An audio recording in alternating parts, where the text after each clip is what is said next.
بسم اللہ الرحمن الرحیم۔ آج ہم ہدایہ شریف کی کتاب الہدایہ سے جس موضوع پر آج ہم بات کریں گے وہ ہے پھلوں کی ایک مخصوص مقدار سے کچھ پھل مستثنا کرنے کے بارے میں شرع کا کیا حکم ہے اور اس کا عقد کے اوپر، عقد بیع کے اوپر کیا اثر پڑتا ہے، اس حوالے سے صاحب ہدایہ بتا رہے ہیں۔ اب جب صاحب ہدایہ یہاں پر اقوال بھی ذکر کریں گے اور مختلف اس کے پیچھے جو دلائل ہیں ائمہ کے، اس کو بھی پھر وہ بڑی خوبصورتی سے بیان کرتے ہیں۔ ہم اس سے پیچھے جو بدو کے صلاح کا مسئلہ ذکر کر رہا ہے تو اسی فصل کے تحت یہ آگے ایک مسئلہ ہے۔ قال ولا يجوز ان يبيع ثمرة ويستثنى منها ارطالا معلوما۔ صاحب قدوری یہ کہہ رہے ہیں کہ جائز نہیں ہے کہ بائع فروخت کنندہ، فروخت کرنے والا پھل کو فروخت کرے اور ان میں سے معلوم رتل جو پھل ہے اس کو وہ سے مستثنا کر لے، یعنی وہ یہ کہے کہ جناب اس باغ کے جو پھل ہیں، اصل میں بات جو ابھی بھی چل رہی ہے گزشتہ سے پیوستہ ہے، وہ یہ ہے کہ پھل ابھی درختوں پہ لگے ہوئے ہیں اور ان درختوں پہ لگے ہوئے پھلوں کو وہ کیا کرنا چاہ رہا ہے، بیچنا چاہ رہا ہے۔ تو کہتے ہیں کہ اگر وہ یہ کہے کہ ان درختوں کے اوپر جو پھل ہیں یہ میں نے آپ کو فروخت کیے ما سوائے اتنے رتل پھلوں کے، ما سوائے 1000 سیب کی تعداد بیان کر دیتا ہے، آم کا ہے تو آم کا در 500 آم اس میں سے میں الگ کر لوں گا، کوئی متعین ایک مقدار وہ مستثنا کر دیتا ہے، تو صاحب ہدایہ اور صاحب قدوری کہتے ہیں کہ یہ جائز نہیں ہوگا۔ خلافاً للمالک، امام مالک ان سے اختلاف کرتے ہوئے کہتے ہیں کہ یجوز ہو، اور وہ کہتے ہیں ان کا قیاس کی دلیل کیا ہے، وہ بنیادی طور پر جو دلیل بناتے ہیں وہ قیاس کو بناتے ہیں، اور وہ قیاس یہ کرتے ہیں کہ دیکھیں جناب، جب آپ کسی چیز کو فروخت کرتے ہیں متعین، آپ کہتے ہیں کہ اگر اس استثناء جو کی گئی ہے وہ معلوم ہو، تو جس طرح اس کی استثناء جائز ہوتی ہے اس کی بھی استثناء جائز ہے۔ معلوم تو ابھی بھی ہو رہی ہے، وہ یہ کہہ رہا ہے کہ جی میں اتنے آم، اتنے پھل، اتنے معلوم متعین رتل میں الگ کر رہا ہوں، استثناء کر رہا ہوں، یہ میرے ہوں گے، تو پھر یہ بھی جائز ہو جانا چاہیے۔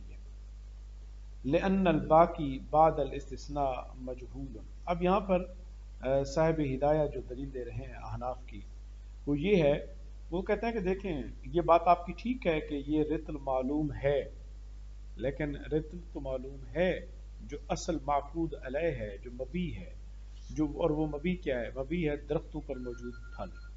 وہ کہتے ہیں جو درختوں پر موجود پھل ہے وہ تو مجہول ہو گئے۔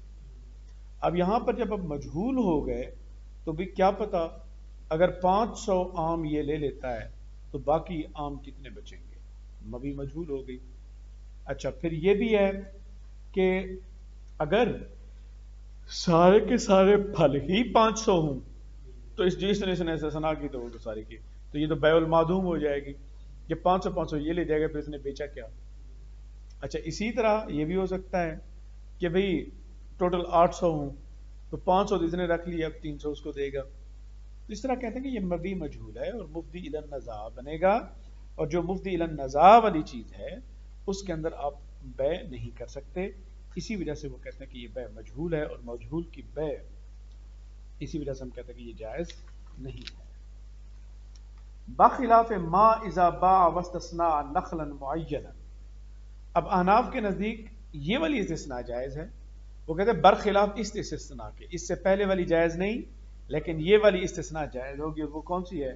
وہ کہتے ہیں بخلاف ما اذا باع، جب بیچنے والے نے پھل بیچے درختوں پر، وہ استثناء نخلا معینا، اور ایک درخت کو اس نے متعین کر دیا، کھجوروں کا باغ بیچا اور اس نے کہا کہ جی اس کھجور کے علاوہ، اس کھجوروں کے پھلوں کے علاوہ، تو کہتے ہیں اب یہ متعین ہو جائے گا، اب یہاں جہالت ختم نہیں رہے گی۔ وہ کہتے ہیں دیکھیں یہ ہے بیع جزاف، یہ ہے بیع جزاف، چونکہ وہ وزن کر کے تو دے نہیں رہا، وہ کیل کر کے تو دے نہیں رہا، وہ دے رہا ہے جی میں پورے کے پورے باغ کے پھل آپ کو دیتا ہوں، اب وہ ہے اندازہ، وہ ہے بیع الجزاف کے زمرے میں آئے گا، اور بیع الجزاف کے زمرے میں جو تعیین ہوتی ہے، جو جہالت کو ختم کیا جاتا ہے، وہ اندازے سے کیا، مشاہدے سے کیا جاتا ہے، نہ کہ وزن اور کیل کے ذریعے۔ تو کہتے ہیں مشاہدہ متعین کر دیتا ہے کہ بھئی مبی آپ کے سامنے متعین ہو گئی کہ نہیں ہوگی، جو مقدار ہے۔ تو کہتے ہیں مشاہدہ جب وہ باغ اس کے سامنے ہے، اس کو پتہ ہے کہ جناب یہ والے درخت اس کی بیع ہے، اور اس ایک درخت کو اس نے کیا کر لیا، مستثنا کر لیا، تو لہذا مشاہدہ اس جہالت کو ختم کر دے گا اور استثناء جائز ہو جائے گا۔ لأن الباقیہ معلوم بالمشاہدہ، تو باقی چیز کی جہالت ختم ہو گئی، وہ معلوم ہو گئی مشاہدہ کے ذریعے۔ قال قال المصنف یعنی صاحب ہدایہ، کہ وہ کہتے ہیں کہ قالو، ایک روایت یہ بھی کہتے ہیں علماء کرام کہ حاذا روایت الحسن، کہ یہ حسن بن زیاد کی روایت ہے امام اعظم ابو حنیفہ سے، وہو قول الطحاوی، اور امام طحاوی نے بھی یہی قول کیا ہے کہ یعنی بخلاف ما اذا باع واستثنى نقلا معینا، یہ جائز ہوگی اور اس سے پیچھے والی ناجائز ہوگی، تو یہ یہی کہتے ہیں۔ اما علی ظاہر الروایہ ینبغی ان یجوزا، وہ کہتے ہیں ہاں اگر ہم ظاہر الروایہ کی بات کو دیکھیں تو وہ کہتے ہیں کہ پہلے والا استثناء بھی کیا ہے، جائز ہے۔ کیوں؟ وہ کہتے ہیں لأن الاصل ان ما یجوز اراد، اب یہاں پر وہ ایک ضابطہ ذکر کر رہے ہیں۔ وہ کہتے ہیں کہ ظاہر الروایہ کے اندر ایک ضابطے کا ذکر کیا گیا ہے، اور وہ ضابطہ کیا ہے؟ وہ کہتے ہیں جس چیز کے اوپر انما یجوز اراد العقد علیہ، جس چیز کے اوپر عقد کا وارد ہونا، عقد کا ہونا جائز ہو، بے انفراد ہی، اکیلے اسی کے اوپر، تو یجوز استثناء، تو اس کو استثناء کرنا بھی جائز ہوتی ہے اس عقد سے۔ وبیع کفیز من صبرۃ جائز، وہ کہتے ہیں گندم کی ڈھیری رکھی ہوئی ہو اور اس میں سے ایک کفیز کو استثناء کرنا چاہے تو جائز ہے۔ مثال کے طور پر بندہ کہے گی میرے پاس یہ 100 کلو کی ڈھیری ہے، میں آپ کو بیچتا ہوں سوائے 1 کلو کے، تو کہتے ہیں جائز ہے۔ کیا ہے؟ جائز۔ کیوں؟ کیونکہ ایک کفیز کو بھی تو آپ بیچ سکتے ہیں نا، جب ایک کفیز کے اوپر عقد ہو سکتا ہے تو جس پر عقد ہو سکتا ہے اس کو استثناء بھی کیا جا سکتا ہے۔ فقضا استثناءہ، تو کہتا ہے کہ اس کی استثناء اس وجہ سے کیا ہو جائے گی، جائز ہو جائے گی، کہ بھی وہ اگر استثناء میں نے جی آپ کو سارے باغ بیچے سوائے اتنے معلوم رتل، اتنے معلوم رتل کے ذریعے سے، متعین رتل کے ذریعے سے، تو وہ جائز ہونا چاہیے، کیونکہ اگر وہ اتنے متعین رتل کو اگر الگ بیچتا ہے تو اس کے اوپر عقد ہو جائے گی، بیع ہو جائے گی، تو جب جس کے اوپر عقد ہو جائے گی اس کو استثناء بھی کیا جا سکتا ہے۔ اچھا، بخلاف استثناء الحمل و اطراف الحیوان، تو اس کے اوپر دلیل دی تھی ان لوگوں نے جو کہتے ہیں کہ یہ استثناء جائز نہیں، جس طرح امام مالک اور وہ ہیں، وہ یہ کہتے ہیں کہ دیکھیں جناب، جو اگر آپ گائے بیچتے ہیں اور گائے کے پیٹ میں بچڑا ہے اور آپ یہ کہیں کہ جناب میں نے آپ کو گائے بیچی سوائے بچڑے کے، تو آپ کہتے ہیں کہ یہ بیع جائز نہیں ہے۔ تو بالکل اسی طرح اگر آپ یہ کہیں گے کہ جناب میں نے آپ کو یہ سارے باغ کے پھل بیچے سوائے ان پھلوں کے، تو یہ بالکل جائز نہیں ہے۔ تو اس اعتراض کا یہاں پر جواب دیا جا رہا ہے۔ وہ کہتے ہیں نہیں، اس کے اوپر آپ قیاس نہیں کر سکتے۔ وجہ کیا ہے؟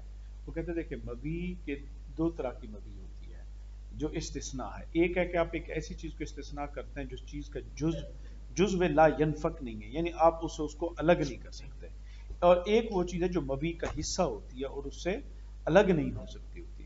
تو کہتے ہیں گندم جو چیز ہے جس کی مثال ہم دے رہے تھے، یا پھل، یہ ایک ایسی چیز ہے کہ جو الگ الگ ہو جائے اس کے اوپر الگ کیا اس کو کیا جا سکتا ہے، لیکن پھل جو گائے کے پیٹ میں حمل ہے اسے الگ نہیں کیا جا سکتا جب تک کہ وہ باقاعدہ پیدا نہیں ہوگا۔ اچھا، اسی طرح اطراف الحیوان، جی میں نے آپ کو یہ گائے بیچی سوائے اس کے چمڑے کے، میں نے گائے بیچی سوائے اس کے مغز کے، سوائے اس کے پائے کے، سری کے، تو یہ نہیں کر سکتا کیونکہ یہ ایسے ہیں جو اس جانور کا حصہ ہیں جو سے الگ نہیں ہو سکتے۔ اور یہ بالکل ایسے ہی ہو جاتا ہے جیسے آج اگر کوئی ماڈرن زمانے کے اندر کہے کہ جناب میں نے گاڑی خریدی، یا میں نے آپ کو گاڑی بیچی سوائے اس کے 2 ٹائروں کے، میں نے آپ کو گاڑی بیچی سوائے اس کی پچھلی سیٹ کے، تو یہ ایک ایسی چیز کو آپ مستثنا کر رہے ہیں کہ جو مبی کی بالکل اس کی باڈی سے تعلق رکھتی ہے، اس کے ساتھ متصل ہے، اور اس کے بغیر وہ اس کا فائدہ نہیں بنتا. اور تو اس لیے وہ کہتے ہیں کہ یہ اس طرح کی استثناء کرنا اس کے ساتھ جو جائز نہیں ہے، کیونکہ اگر آپ سیٹ نکالیں گے، ٹائر نکالیں گے، تو جو گاڑی مبی اٹ سیلف ہے اس کا وجود وہ باقی نہیں رہتا مبی کے طور پر. اگرچہ سٹرکچر تو باقی رہ جائے گا، لیکن وہ ڈھانچہ کون لیتا ہے؟ مقصود ہی نہیں ہوتا ڈھانچہ، مقصود تو گاڑی ہوتا ہے. اس لیے اب وہ چیز جو مبی کا ہی متصل حصہ ہوتی ہے، جس کے بغیر مبی پوری مبی نہیں رہتی، آپ اس کو اس طرح استثناء نہیں کر سکتے. تو یہ کیا اسم الفارق ہے؟ لأنه لا يجوز بیعہ، کیونکہ الگ طور پر ان کی بیع جائز نہیں ہوگی. فقضا استثناء ہو، تو اسی وجہ سے ان کا استثناء بھی الگ نہیں ہوگا. وَيَجُوزُ بَيْعُ الْحِنْطَةِ فِي سُنبُلِهَا. اچھا، یہاں پر ایک اور اعتراض واقع ہو سکتا ہے کہ دیکھیں، اگر کوئی کہہ سکتا ہے کہ لا یجوز بیع انفرادا، کہ جناب سیری پائے تو الگ سے بکتے ہیں، چمڑا بھی الگ سے بکتا ہے، تو آپ کیسے کہہ سکتے ہیں جب الگ سے بکتا ہے تو پھر ہم تو کہہ سکتے ہیں کہ جائز ہونا چاہیے، چونکہ الگ سے تو بکتا ہے. انفرادی طور پر جب آپ ہو گیا تو اس کو استثناء جائز ہونی چاہیے. تو ہم اس کا جواب یہ دیں گے کہ جناب یہ انفرادی طور پر بکتے تب ہیں جب مبی ہلاک ہو چکی ہوتی ہے. بعد جو چیز ضابطہ ہے، ضابطہ اس چیز کی دلیل دے رہا ہے مبی قائم رہے، مبی قائم رہے، اور اس وقت اس سے وہ اس کا طرف الگ کر کے بیچا جائے، تب بات بنتی ہے. تو کیا زندہ جانور کا آپ پائے کاٹ کے بیچ سکتے ہیں؟ نہیں بیچ سکتے. تو اسی وجہ سے ہم کہیں گے یہ اس اعتراض کا جواب بن جائے گا. وَيَجُوزُ بَيْعُ الْحِنْطَةِ فِي سُنبُلِهَا وَالْبَاقِلَاءِ فِي كَشْرَةٍ. کہتے ہیں اسی طرح گندم کی بیع جائز نہیں اس کے خوشو میں، وَالْبَاقِلَاءِ فِي كَشْرَةٍ، اور اسی طرح باقلہ فی کشرۃ، لوبیا کیا ہے؟ لوبیے کی بیع اس کے چھلکے کے اندر جائز نہیں.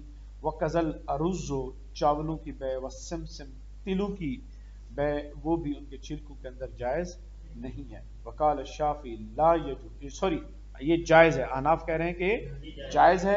وقال الشافعی لا یجوز بیع الباقل الاخضر، وہ کہتے ہیں سبز لوبیے کی بیع جائز نہیں ہے. وَقَزَلْ جَوْزُ، اسی طرح اخروٹ، واللوز بادام، والفستق پستہ، فی کشرت الاول پہلا چھلکا. یعنی یہ تینوں وہ چیزیں ہیں کہ ان کا اوپر والا چھلکا بھی اتر جاتا ہے تو بھی چھلکا ہوتا ہے. تو یہ اس وجہ پہلے چھلکے کی بات کر رہا ہے، درخت کے اوپر جو ہوتا ہے، اندہو امام شافعی کے نزدیک. تو اما فی القشر الثانی فیجوز بالاتفاق، وہ تو دونوں کے نزدیک جائز ہے. بات ہو رہی ہے پہلے چھلکے کی، تو امام شافعی کہتے ہیں کہ پہلے چھلکے کے اندر ان سب کی بیع نہیں ہوگی، اور لوبیا جب سبز ہوگا تو نہیں ہوگی. وَلَهُ، اب امام شافعی کی دلیل کیا ہے؟ وہ کہتے ہیں وَلَهُ فی بیع السنبلۃ قولان. امام شافعی جو گندم کی بیع خوشو کے اندر کی بات تھی، اس کے بارے میں امام شافعی سے دو قول ہیں. ایک قول یہ ہے کہ جائز، اور دوسرا قول ہے کہ ناجائز. وہ عندنا، اور احناف کے دلیل کیا ایسا بدایہ کہتے ہیں یجوز ذالک کلہ، وہ کہتے ہیں ہمارے نزدیک جہاں جہاں امام شافعی نے کہا ہے کہ جائز نہیں، وہ کہتے ہیں ہمارے نزدیک وہاں پہ بھی جائز ہے. اچھا جی، اب امام شافعی کی دلیل کیا ہے؟ امام شافعی دلیل دیتے ہیں لہو ان المعقود علیہ مستور، کہتے ہیں دیکھیں جس کے اوپر کانٹریکٹ کیا جا رہا ہے لوبیا، وہ تو چھلکوں میں چھپا ہوا ہے، گندم خوشو میں چھپی ہوئی ہے، اخروٹ، بادام، پستے وہ چھلکے میں چھپے ہوئے ہیں، مستور ہیں. بما لا منفعت له فیہ، اچھا ایک ایسی چیز میں چھپے ہوئے ہیں جس کے اندر کوئی کام کی چیز ہی نہیں ہے، وہ منفعت ہی نہیں ہے اس میں. چھلکا، چھلکا اس کا کوئی فائدہ نہیں ہے. اشبہ تراب الصاغۃ، تو یہ بالکل ایسے ہی ہو جائے گا جس طرح سونار کی مٹی، سنیارا جب ان کے ہاں جو مٹی ہوتی ہے تو اس کے اندر بھی تو آپ کہتے ہیں جی سونا ہوتا ہے، اور بعض اوقات اس کے اندر سونا نہیں ہوتا.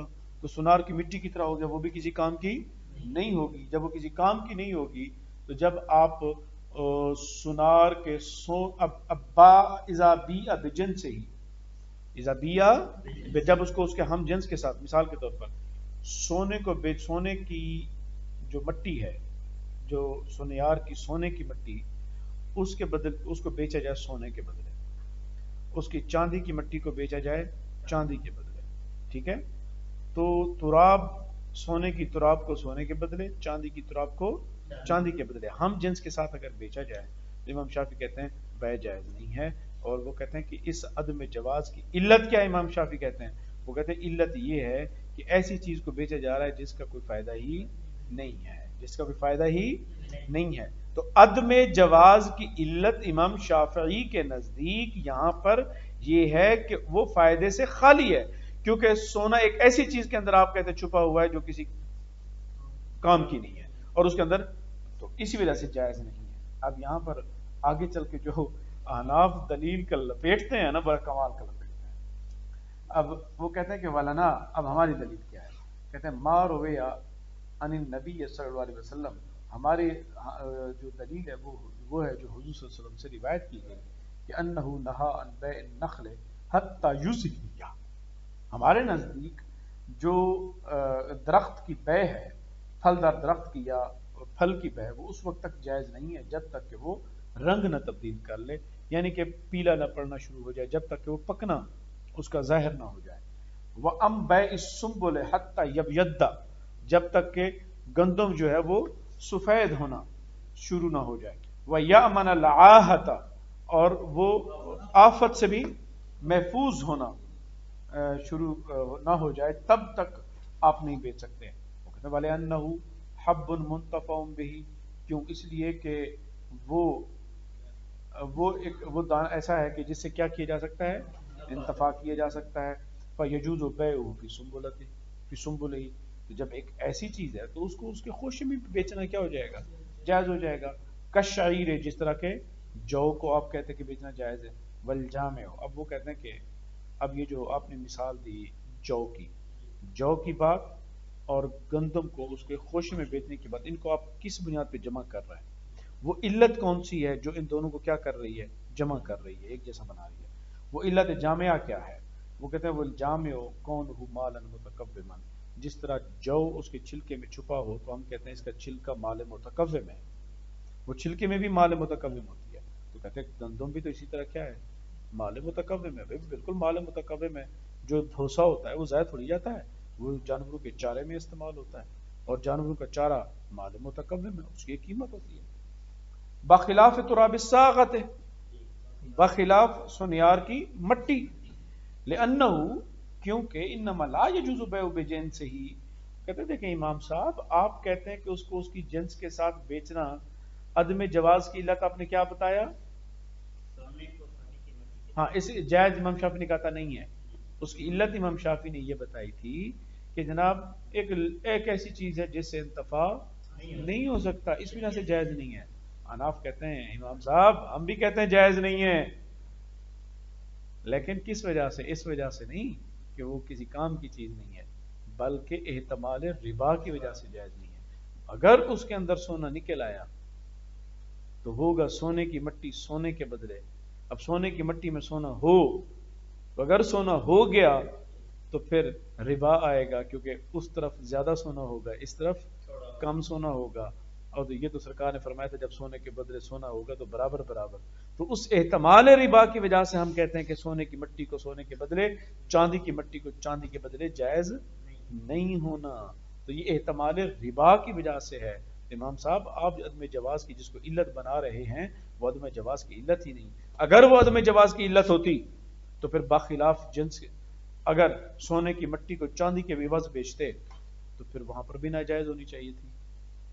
سونے کی مٹی کو چاندی کی عوض بیچیں تو وہاں پہ بھی ناجائز ہو. کیوں؟ اس لیے کہ سونے کی مٹی اگر ہے آپ کہتے ہیں وہ تو ایسی چیز ہے جس کے اندر انتفاع نہیں ہے، لیکن آپ وہاں پہ کہتے ہیں کہ بھی جائز ہے. تو جناب اس کا مطلب یہ ہوا اذا بیع بجنس بے اختلاف جنس ہی تو جائز ہو گئی ہے، تو معاملہ ادھار پہ نہیں جائے گا، کہاں پہ جائے گا؟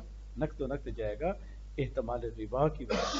تو عدم جواز کی علت اس کا قابل انتفاع نہ ہونا نہیں، بلکہ عدم جواز کی علت یہ ہے کہ اس کے اندر احتمال ربا پایا جا رہا ہے.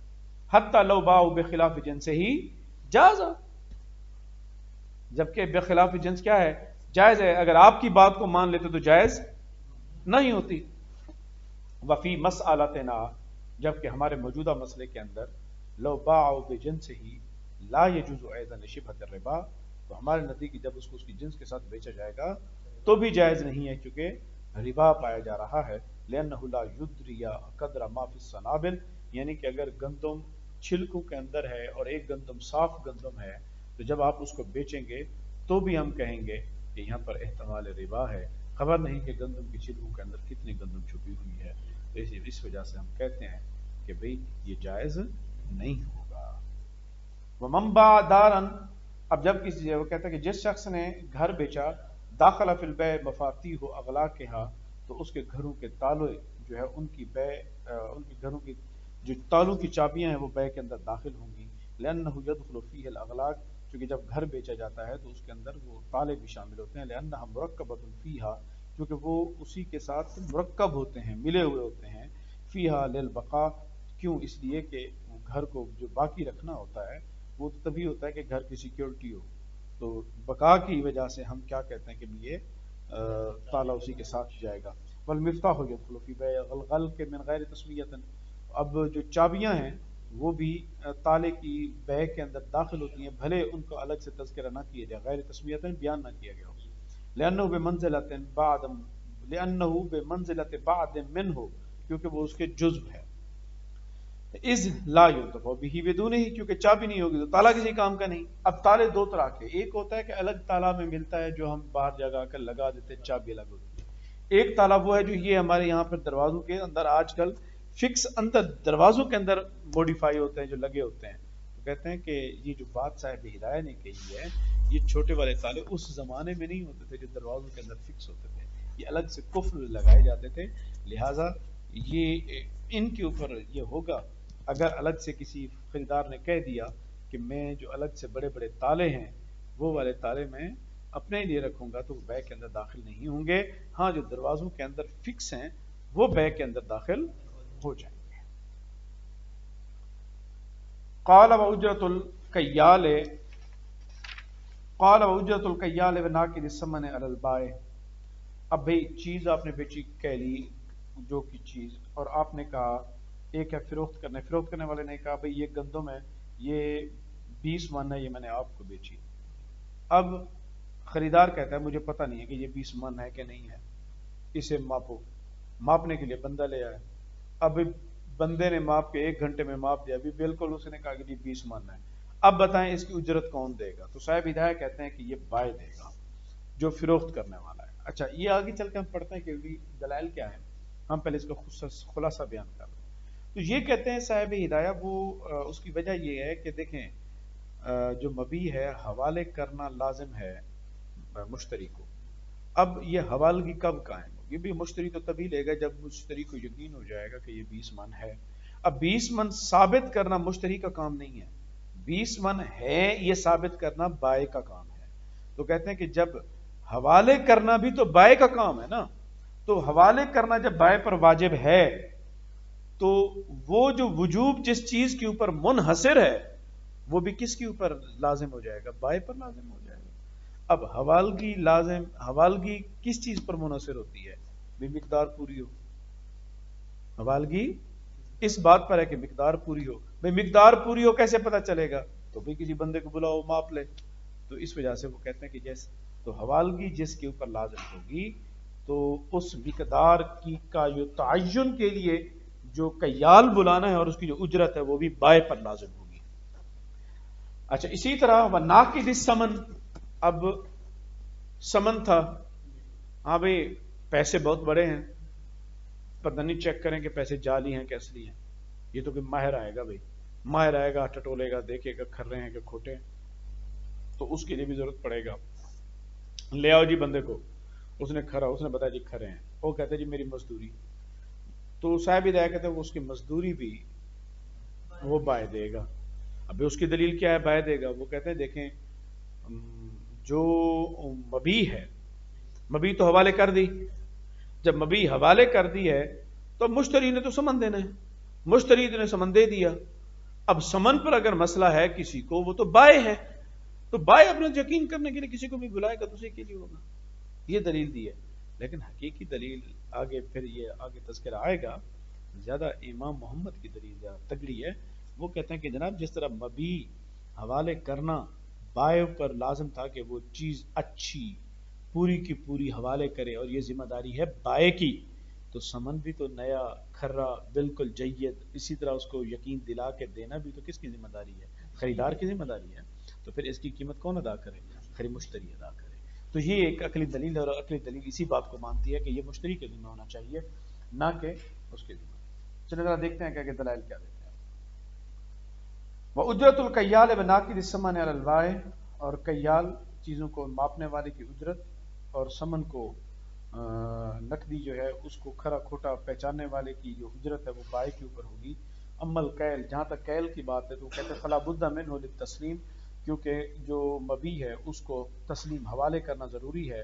وہو علی البائع، اور جو حوالگی ہے چیز کی وہ کس کے اوپر لازم ہوتی ہے؟ بائع کے اوپر ہوتی ہے۔ ومعنی ھذا، اور اس کا کیا مطلب ہے؟ وہ کہتے ہیں اس کا مطلب یہ ہے کہ اذا بیع مکایلۃ، جب چیز کو کیل کیا جائے گا، وقضا اجرت الوزان والزراء والعداد، یعنی وزن والی چیز ہو یا ناپنے والی چیز ہو یا گننے والی چیز ہو، ان تمام چیزوں کی صورت میں وہ جو مزدوری ہوگی وہ کس کے اوپر ہوگی؟ بائع کے اوپر ہوگی، چونکہ حوالگی اسی پر لازم ہوتی ہے۔